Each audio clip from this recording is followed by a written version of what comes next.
السلام عليكم ورحمة الله وبركاته، ازيكم عاملين ايه؟ النهارده معانا حلقة جديدة مع اكيل الغلابة. النهارده هنعمل حلقة من البيت، هنعمل ريفيو عن احسن برجر في مصر. نزلنا النهارده واخترنا 4 انواع برجر، 2 برجر جامبو كان اطياب وحلواني اخوان، والبرجر العادي كان برجر اللحامي وبرجر ريتش.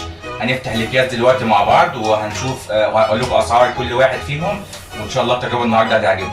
استنوني. دلوقتي هنفتح مع بعض الاكياس. احنا جبنا اطياب واللحامي وريتش وحلواني اخوان. اطياب كان ب 109، اللحامي كان ب 55، وريتش كان ب 87، وحلواني اخوان كان 154. حلواني اخوان واطياب الاثنين جامبو، ده 2 كيلو في 20 وحده، الواحده عامله 100 جرام. حاجه كويسه شايفها في حلواني اخوان ان هو كاتب وزن القطعه على الكيس من بره. ريتش في 20 قطعة، القطعة 50 جرام، دي برضو حاجة ميزة وكويسة فيه. اللحامي 20 قطعة بس مش كاتب وزن القطعة قد ايه. واطياب كيلو ونص فيه 15 قطعة وبرضو مش كاتب وزن القطعة قد ايه. هنفتح دلوقتي اطياب ونشوف التغليف بتاعه عامل ازاي. هو اول حاجة التغليف بتاعه مغلفها ومقفلها كليبس حديد. التقفيل بتاعه والتغليف بتاعه حلو مش وحش. دلوقتي احنا خلاص فتحنا الكيس. هو عامل كل واحده لوحدها، طريقه التغليف بتاعتها كويسه. هنطلع من كل كيس 2 ونجربهم مع بعض. عجبني قوي طريقه التغليف بتاعته. اول ما فتحنا الكيس ريحه التوابل ظاهره قوي فيه. ده اول حاجه اطياب. هنفتح اللحامي عامل اللي هو زي الكليبسه اللي هي البلاستيك دي. التغليف برضو بتاعه مش وحش، الكيس بتاعه متين. نشوف عامل ازاي. برضو البرجر بتاعه عامله في كيس كل قطعة لوحدها، دي برضو حاجة جميلة جدا. كده الاتنين لحد دلوقتي التغليف بتاعهم والاكياس كويسين جدا. طيب هنيجي دلوقتي عند برجر ريتش. برضو قبل ما نفتح ادي التغليف بتاعه اللي هو الكليبسه البلاستيك.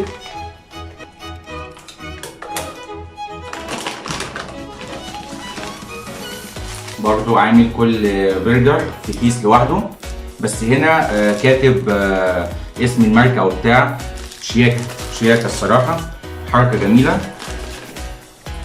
التوابل اول ما فتحنا الكيس بتاع اطياب كان نفاذ اكتر من الاتنين التانيين. بصوا عايز اوريكم هنا في حاجه. بصوا هنا حاطط جوه الاكياس البلاستيك، حاطط برضو زي طبقه بلاستيك كده عشان خاطر تحفظ البرجر ان هو ما يتنيش وان هو ما يعجنش. دي حاجه كويسه جدا. عجبني قوي التغليف وطريقه التقفيل بتاعت ريتش اكتر من اطياب واللحامي. هنيجي لاخر حاجه معانا حلواني اخوان. هو عامل الكليبس حديد. هما تقريبا عاملين الجامبو حديد عشان خاطر تقيل، وعاملين العادي بالكليبسه بلاستيك. فتحنا دلوقتي. برضو عامل كل قطعه في الكيس بتاعها. لحد دلوقتي التغليف يعني ان كل قطعه برجر في كيس لوحده، ودي حاجه كويسه جدا عشان خاطر البرجر ما يعجنش. لكن احسن تغليف واحسن يعني كيس كان عجبني هو بتاع ريتش. عجبني اول حركه اللي هو عاملها ان هو كاتب اسم البراند بتاعه. طيب احنا دلوقتي طلعنا من كل كيس 2، هنخش المطبخ دلوقتي وهنجربهم مع بعض. دلوقتي جبنا الطاسه، هنحط شويه زيت. اول حاجه هنحطها برجر اطياب. عايز اقول لكم ان حجم القطعه هو تقيل، هو تقريبا 100 جرام، بس انا كنت افضل ان هو يكتب على الكيس من بره حجم القطعه، يعني بيبقى افضل.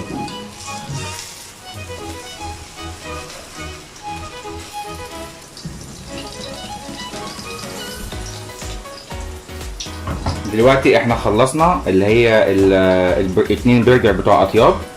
هنطلع التانية وبعد كده هنحط البرجر اللي هو بتاع حلواني اخوان، يبقى الاتنين الجامبو مع بعض والاتنين العادي مع بعض. ده شكل البرجر. عايز اقول لكم ان هي ما كشتش خالص ولسه محتفظه بالسمك بتاعها. هنحط دلوقتي حلواني اخوان.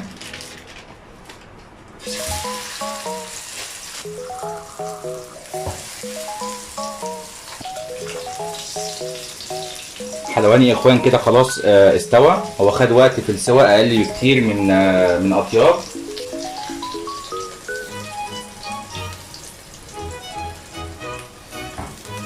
برضو احتفظ بالحجم بتاعه وما كشش. هنحط دلوقتي برجر اللحيمي اللي هو العادي. هنحط الاتنين العادي. ده برجر اللحيمي.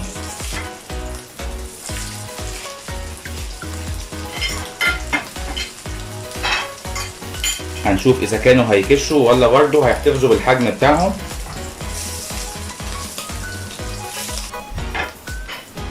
دلوقتي كده البرجر بتاع اللحيمي خلاص استوى. هو ما خدش وقت خالص في السوا، تقريبا خد دقيقة ونص. هنحط دلوقتي اخر حاجة معانا ريتش. عايز اقول لكم ان برجر اللحيمي برضو ما كشش واحتفظ بالحجم بتاعه. هنشوف ريتش دلوقتي.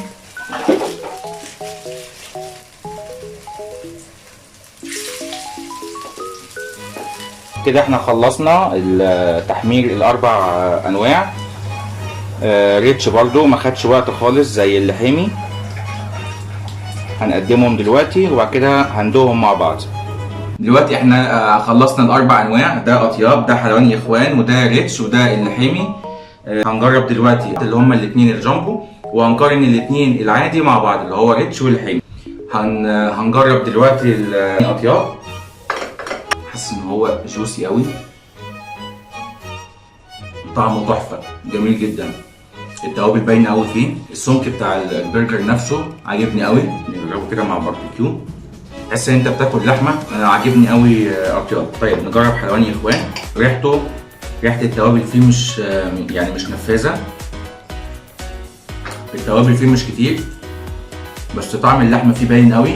لا، حلواني يا اخوان احلى، بس التوابل في اطياب مدياله طعم اكتر. بس انا عاجبني حلواني ان اللحمه فيه تحسها لحمه، ان انت بتاكل لحمه اكنك عامل برجر بالظبط عند الجزار. اطياب اللحمه فيه برده حلوه بس ما تحسهاش كتير. اللي مدياله طعم قوي التوابل اللي فيه، زائد ان هو تحس ان هو جوسي قوي مليان زي صوص. اطياب نديله 8 من 10، حلواني نديله 9 من 10. طيب نخلي دول كده على جنب. هندوق دلوقتي ريتش، بعد كده هندوق اللحيمي. ريتش زي ما انتم شايفين هو برضو جوسي قوي. طعم اللحمه حلوه، مفهوش دهون كتير، حلوه مش وحشه. التوابل فيها برضو باينه قوي.